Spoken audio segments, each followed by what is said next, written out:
Assalamu alaikum. Today I would like to discuss with you a topic that's a little bit philosophical, but I think it's very important.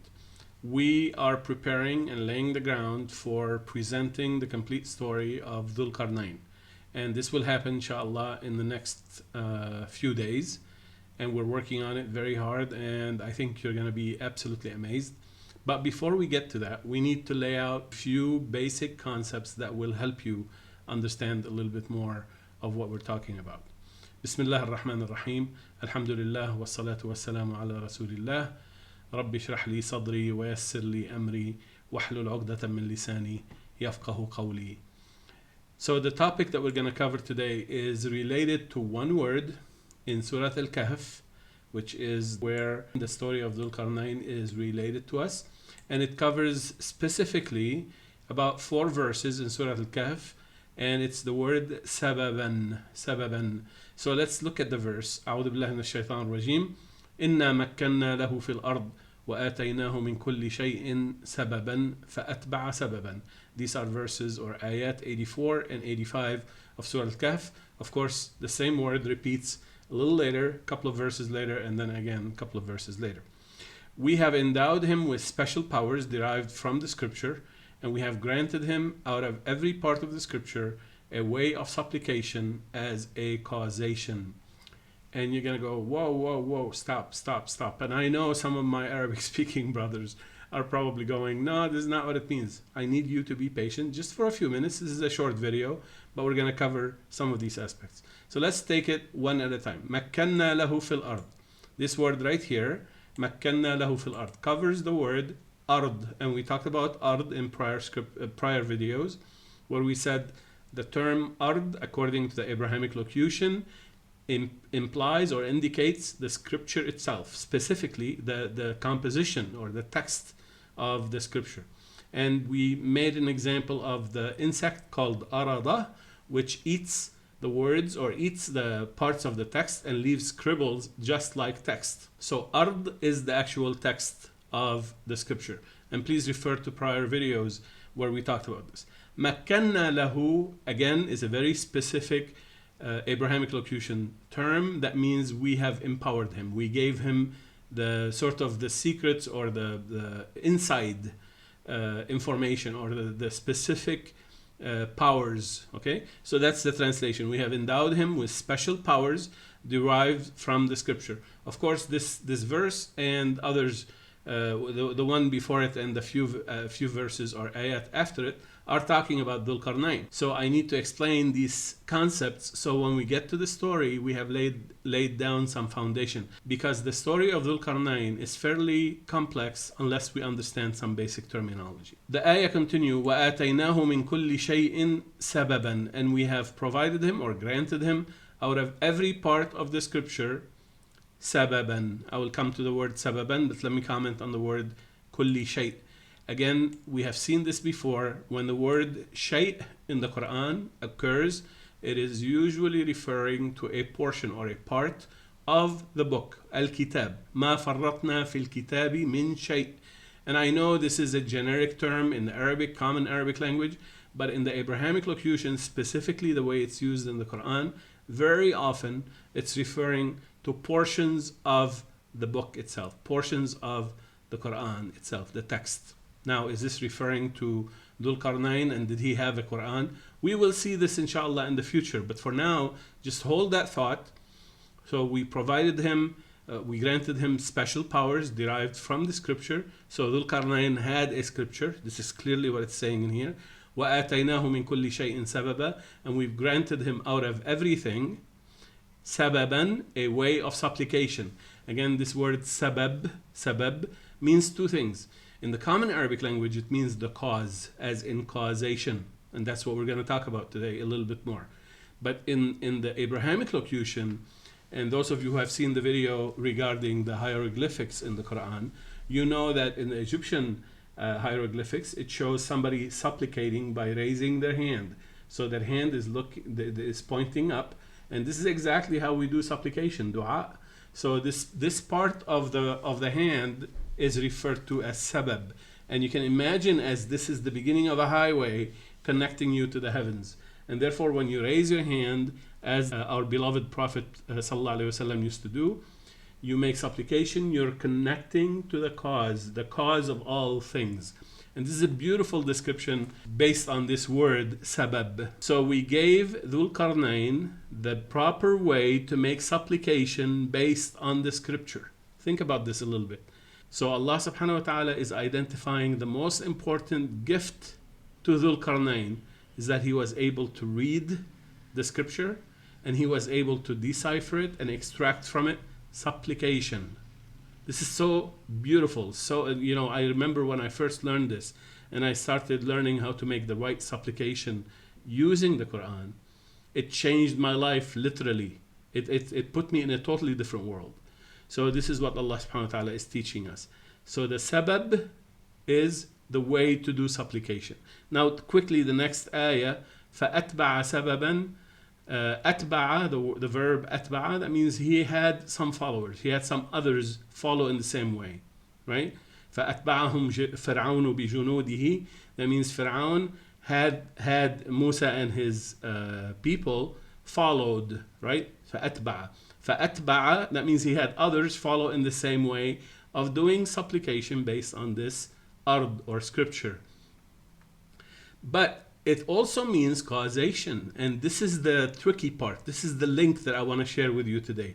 So I need you to pay attention. We're only going to do a couple of minutes on this, so I hope this is not too heavy for most of you, but inshallah, if you're focused, this is very easy. So the concept is, we know that there are causes and effects in this world. It's called the laws of nature. So for example, when you drop a ball from the roof of the 10-story building, the ball will fall to the ground. That's called gravity. So that's one of the laws of nature. So there are laws. So the cause of the ball falling down is gravity. So that's called cause and effect. If you hold a lighter and you have a ball of cotton, it will burn. It's cause and effect. The fire caused the burning. So comes along a scholar, a Muslim scholar, first person to challenge this concept. His name was Abu Hamid al-Ghazali. He died in 1111 Common Era. And in his one of his famous books, he gave this example. He gave this example of the cotton ball and the fire. And he recognized or realized that the fire itself is not the cause. Allah is the cause behind it. So Allah is the cause of all causes. So if you say that gravity is a law of nature, well, the question is, why is it there? To this day, most scientists don't know why two bodies attract each other. They just know it's gravity. It's called gravity. Newton defined it and defined its laws, but they really don't know why. So science deals with the how, with the measurements, with the rules that allow us to understand such things, but we never understand why. Why is it there? Why does the apple fall from the tree instead of going upward? And so on. We know it's called gravity, that's the cause, but that's the visible cause. What's the real cause for gravity itself? And so Al-Ghazali said, Allah is the cause of all causes. Allah is the cause of everything that happens.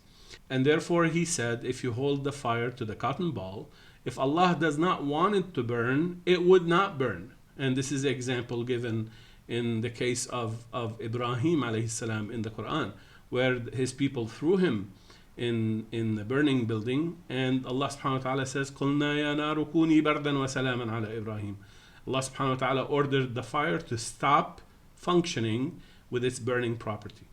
So Al-Ghazali also gave the example that we see miracles happening every day which violate the laws of nature. We often hear of a toddler who fell out of a high building and then reached the floor and he was not hurt or she was not hurt. And we hear of various miracles of that nature.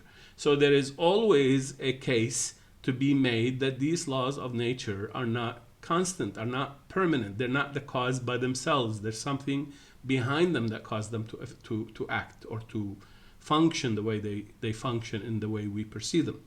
All right, fast forward 1776 or earlier, David Hume, a famous Scottish philosopher, also analyzed the concept of cause and effect, and he determined with very powerful logic and very simple logic that there is no such thing as causation.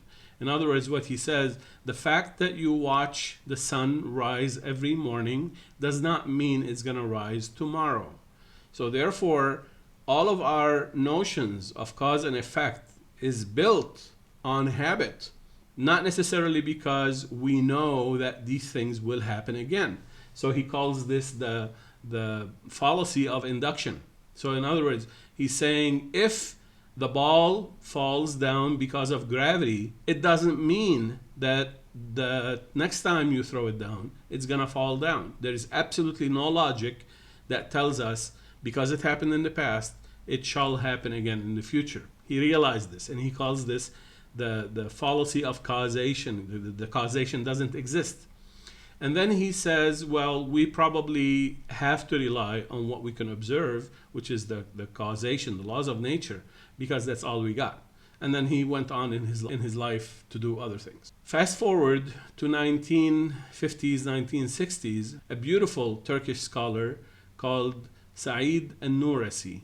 And he says not only miracles happen when events violate the normal laws of causation, Badi' al-Zaman Said al-Nursi says every time an event takes place according to causation that you understand, that itself is a miracle.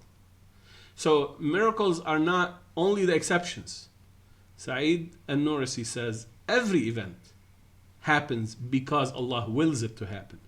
And if Allah stops willing that event to happen for just a fraction of a second, the whole universe will fall apart.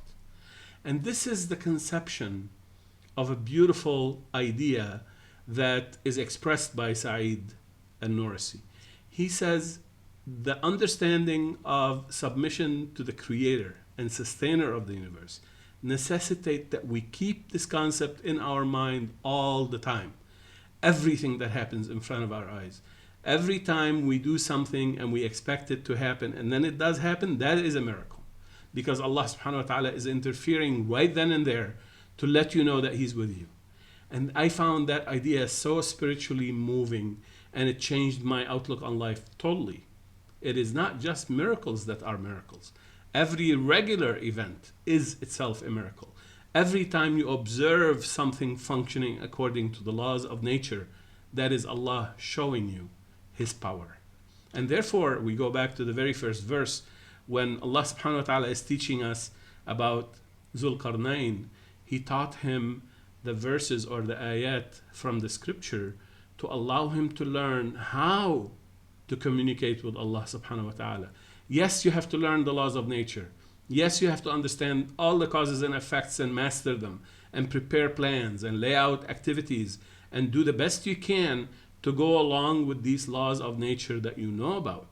But at the end of the day, supplication and your connection with Allah subhanahu wa ta'ala will trump all of these things. If we learn how to connect with the scripture that Allah subhanahu wa ta'ala gave us, we have a connection with the cause of all causes. And a true monotheist person really understands this, internalizes it, and makes sure that he lives it every second of his life. I ask Allah subhanahu wa ta'ala that this brief lesson was useful to you, and then we make the dua that we always make. Alhamdulillah alladhi hadana lihada وما كنا لنهتدي لولا أن هدانا الله لقد جاءت رسل ربنا بالحق. I thank you for watching. Salamun alaykum.